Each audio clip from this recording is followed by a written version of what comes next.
Objetivos. Considerar el estado general de fuerzas internas de los elementos, incluyendo la fuerza axial, la fuerza cortante y el momento deflector. Para aplicar los métodos de análisis de equilibrio para obtener valores específicos, expresiones generales y diagrama de fuerza cortante y momento deflector en viga, debemos examinar las relaciones entre la carga, la fuerza constante y el momento deflector. Utilizarlas para obtener diagramas de fuerza cortante y momentos deflector en viga. De esta misma manera, analizar las fuerzas de tensión en cables sujetos a cargas concentradas, cargas distribuidas de manera uniforme a lo largo de la horizontal y cargas distribuidas uniformemente a lo largo del cable en sí mismo. Introducción. Ahora se analizará el problema de la determinación de las fuerzas internas que mantienen unidas a las distintas partes de los elementos dados. Primero se analizará las fuerzas internas en los elementos de un armazón, mientras las fuerzas internas en un elemento recto son sometidas a la acción de dos fuerzas que solo pueden producir tensión o compresión en dicho elemento. Las fuerzas internas en cualquier otro tipo de elementos usualmente también producen corte y flexión. El análisis de las fuerzas internas en dos tipos importantes de las estructuras de la ingeniería llamada vigas o cables. En las vigas, las cuales usualmente son elementos prismáticos rectos a lo largo diseñados para soportar cargas aplicadas en varios puntos en toda su longitud, y los cables, que son elementos flexibles capaces de soportar solo tensiones y están diseñados para soportar cargas concentradas o distribuidas. Los cables se utilizan en muchas aplicaciones de la ingeniería como puentes colgantes y líneas de transmisión. Fuerzas internas en elementos. Cuando un elemento recto está sometido a la acción de dos fuerzas aplicadas en sus extremos, esta fuerza debe tener la misma magnitud, dirección opuesta y estar alineada a lo largo del eje del elemento. Si el elemento se corta en cualquier punto, las dos partes resultantes deben permanecer en equilibrio, por lo que aparecen fuerzas internas iguales y opuestas que actúan a lo largo del mismo. Estas fuerzas internas se denominan fuerzas axiales y su magnitud es constante a lo largo del elemento. Si las fuerzas tienden a alargar el elemento, este está en tensión. Si tienden a cortarlo, están en compresión. Cuando el elemento está sometido a más de dos fuerzas, además de la fuerza axial, puede presentar otros factores internos. Al cortar el elemento en una sección cualquiera, las fuerzas internas necesarias para mantener el equilibrio incluyen una fuerza axial F, responsable de la tensión o la compresión, la fuerza cortante B, que equilibra las componentes perpendiculares, y un momento deflector M, que equilibra los momentos generados por las fuerzas externas. De acuerdo con la tercera ley de Newton, las fuerzas internas que actúan sobre la parte del elemento son iguales y opuestas a las que actúan sobre la otra parte. Estas fuerzas internas no solo producen tensión o compresión, sino también un corte y flexión, lo que genera deformaciones en el elemento. El análisis detallado de dichas deformaciones corresponde al estudio de la mecánica de los materiales. Una viga es un elemento estructural diseñado para soportar cargas aplicadas a lo largo de su eje, generalmente perpendiculares a este. Dichas cargas producen esfuerzos de corte y flexión. Si las cargas no son perpendiculares, también genera fuerza axial. Las vigas suelen ser barras prismáticas rectas y largas. El diseño de una viga consta de dos etapas: determinar las fuerzas las fuerzas cortantes y los momentos deflectores producidos a lo largo de la carga. Y seleccionar la sección transversal que resiste de mejor forma estas etapas de fuerza. El estudio de la primera parte pertenece a la estática, mientras que la segunda corresponde a la mecánica material. Tipos de carga y apoyos. Las vigas pueden estar sometidas a cargas concentradas, llamadas P1, 2, 3, así sucesivamente, aplicadas en puntos específicos, o cargas distribuidas, como W, aplicadas a lo largo de una parte o toda la viga. Cuando la carga distribuida viene en valor constante a lo largo de una región, se denota carga uniformemente distribuida. En algunos casos se reemplazan las cargas distribuidas por cargas concentradas, equivalentes para simplificar el cálculo de reacción en los apoyos, aunque estos deben hacerse con cuidado al determinar las fuerzas internas. Las vigas se clasifican según su tipo de apoyo, distancia entre apoyos. Además, dos o más vigas pueden unirse mediante articulaciones formando estructuras continuas. En este caso, las reacciones de apoyo, las fuerzas en las articulaciones se determinan considerando por separado los diagramas de cuerpo libre de cada viga y aplicando las ecuaciones de equilibrio. Fuerza cortante y momento deflector. Para determinar las fuerzas internas en una viga se calculan primero las reacciones de los apoyos. Se corta la viga en el punto donde se desea analizar. Se consideran las dos partes resultantes como cuerpos libres. En las secciones de corte aparecen dos tipos de esfuerzos internos. La fuerza cortante, obtenida al igualar a cero la suma de las componentes verticales de las fuerzas. El momento deflector, obtenido al igualar a cero la suma de los momentos respecto al punto de corte. Estos esfuerzos pueden calcular tomando cualquiera de las dos partes de la viga y aplicando las condiciones de equilibrio. Relación entre carga, fuerza cortante y momento deflector. Cuando una viga está sometida a varias cargas concentradas o distribuidas, el proceso de obtener los diagramas de fuerza cortante y el momento deflector pueden ser extensos. Para simplificar, se utilizan las relaciones matemáticas que existen entre la carga, la fuerza cortante y el momento deflector. Relación entre carga y fuerza cortante. La pendiente de la curva de la fuerza cortante en cualquier punto de la viga es igual a la carga por la unidad de longitud. Esto significa que donde existe una carga distribuida hacia abajo, la fuerza cortante disminuye. El cambio en la fuerza cortante entre dos puntos de la viga es igual al valor total de la carga distribuida entre dos puntos. Estas relaciones no son válidas en los puntos donde existen cargas concentradas, ya que la fuerza cortante cambia bruscamente en esos lugares. La relación entre fuerza cortante y momento deflector. La pendiente de la curva del momento deflector en cualquier punto es igual al valor de la fuerza cortante en ese punto.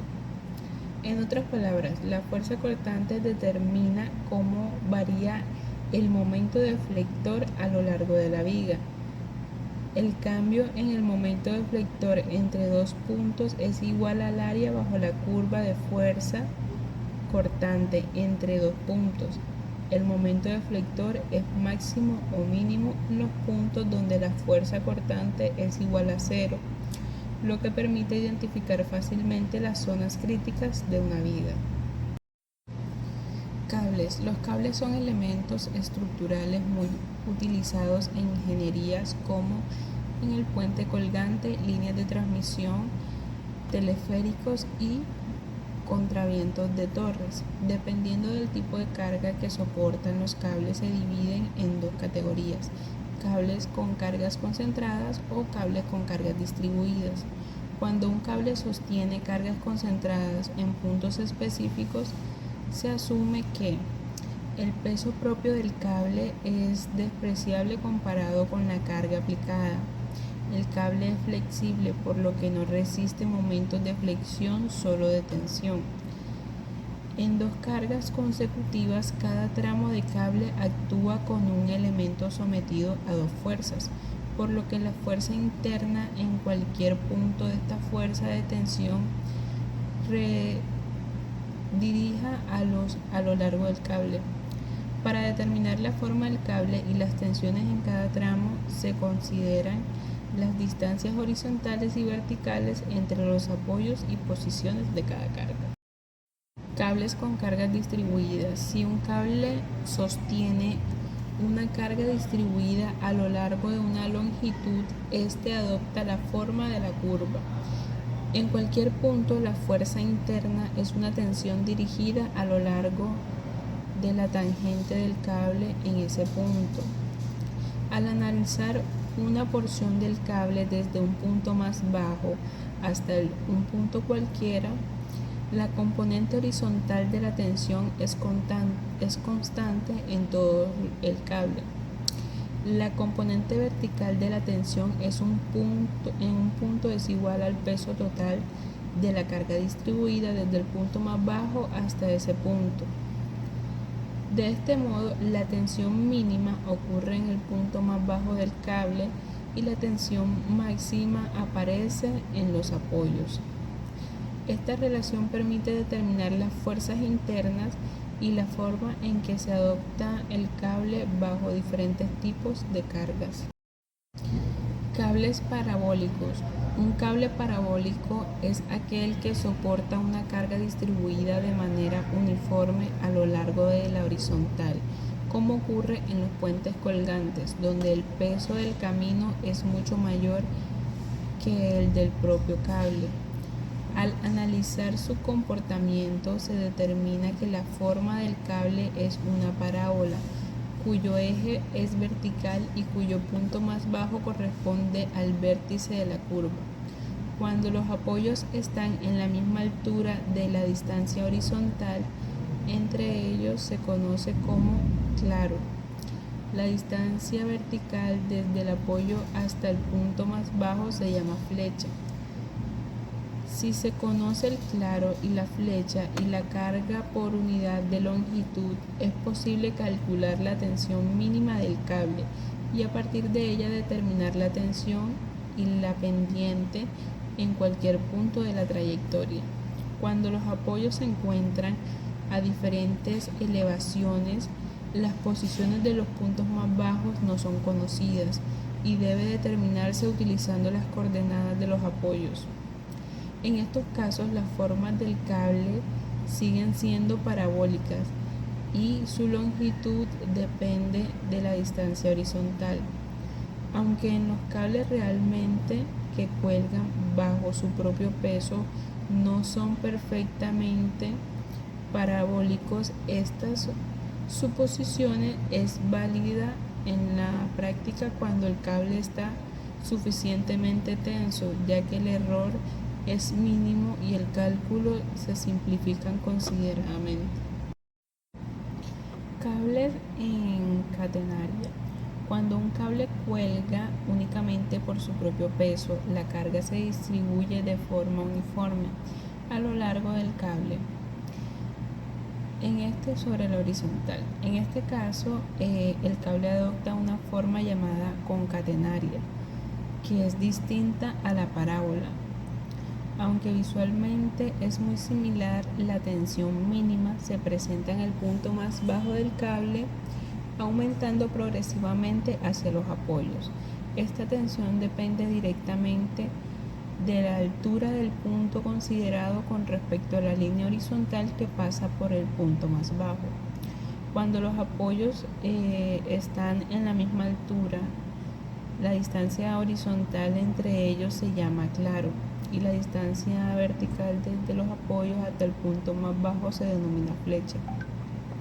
Si los apoyos están a diferente nivel se deben conocer sus coordenadas para determinar la posición del punto más bajo, de manera similar al caso de cable parabólico. El análisis completo de una concatenaria requiere de funciones hiperbólicas, en algunos casos ecuaciones que solo pueden resolverse mediante métodos numéricos o aproximaciones sucesivas. Sin embargo, cuando el cable se encuentra muy tenso, puede aproximar su forma mediante una parábola simple, modificando el cálculo significativamente sin errores. El ejercicio que vamos a resolver a continuación hace parte de la figura 721 y 722, que dice: una fuerza P se aplica a una barra doblada, la cual sostiene mediante un rodillo y un apoyo de pasador. Para cada uno de estos tres casos mostramos en la figura determinada las fuerzas internas en el punto J. A continuación vamos a realizar las reacciones externas del equilibrio de la barra. Para esto realizaremos la sumatoria de F de Y, F de X y la sumatoria de M sub A. Para iniciar, primero debemos igualar F de Y y F de X a 0. Esto sería igual a sub Y menos P igual a 0 y A sub X más H sub D igual a 0. Esto sería A sub Y igual a P y A sub X igual a menos H sub D. En la sumatoria de los momentos de A, que está igualado a 0, tomamos los momentos en positivo. El único momento externo, aparte de las reacciones horizontales que son causados por P, la distancia horizontal es A, que está alineada con la acción de P. La reacción horizontal D, que es igual a H sub D, genera un momento respecto a en el brazo vertical 2A. De la siguiente forma nos quedaría la ecuación, que es menos P por A más H sub D por 2A. Esta ecuación será igualada a 0 y luego será despejada, dándonos el resultado de H sub D igual a P sobre 2. A lo largo de AX, que es igual a menos H sub D, que es igual a menos P sobre 2, A apunta en sentido opuesto, por ende es negativo a H sub D, es decir, que actúa hacia la izquierda a sub X y hacia la derecha H sub D. Esto nos daría un resultado para A sub Y, que es igual a P, A sub H sub D, que es igual a P sobre 2, y A sub X, que es igual a P sobre 2.